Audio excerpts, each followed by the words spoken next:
indie rockers Imagine Dragons currently are touring the country. They checked in with our East Coast correspondent Prolific before their show in Philly. They'll also be at the Firefly Music Festival the weekend of June the 24th. First, it's all brought to you by American Express.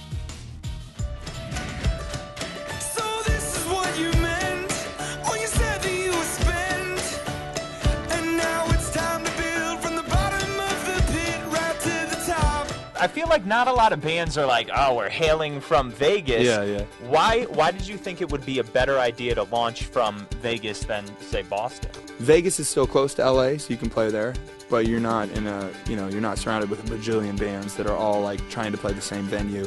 In Vegas, there was tons of venues that were like, yeah, we need a band to come play. You guys want to play? Can you play an instrument? Yes. Okay, come. You know what I mean? It really allowed the band in its early stages to provide for itself, pay rent and pay for food through playing music and not having to get a day job that had nothing to do with music.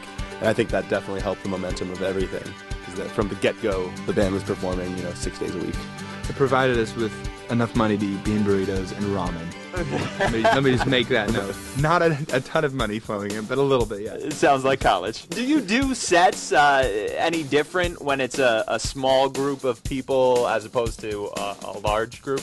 We've always felt that if a song can't stand alone with just, melody and chord progression, then it's not a good enough song. If you have to dress it up to make it a good song, then it probably shouldn't be a song in the first place. So yeah, we love to play more smaller, intimate shows. You guys have one album, but you have 3, 4 EPs. So what's the importance of that? As a young band, I think it's a good idea to put out an EP first before your album. If you just throw out the album, people are, nobody's gonna buy it. Nobody even knows who you are, really. So it worked for us. We waited so long to do our first album because we really wanted to make sure that we had figured out exactly who and what Imagine Dragons was. It took us a few years to really settle into, a final identity of the band.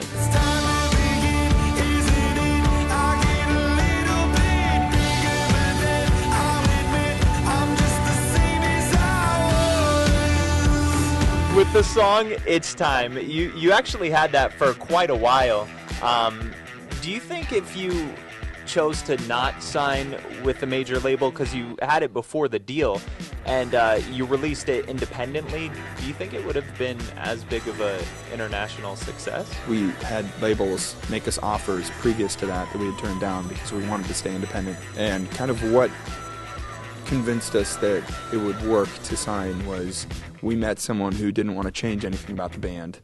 They just wanted to do it on a bigger level. When someone says, let me just help you travel a little bit more, it was kind of a no-brainer at that point. Thank you guys so much. You guys kick ass, and I wish you nothing but continued success. Thank you. Thank you.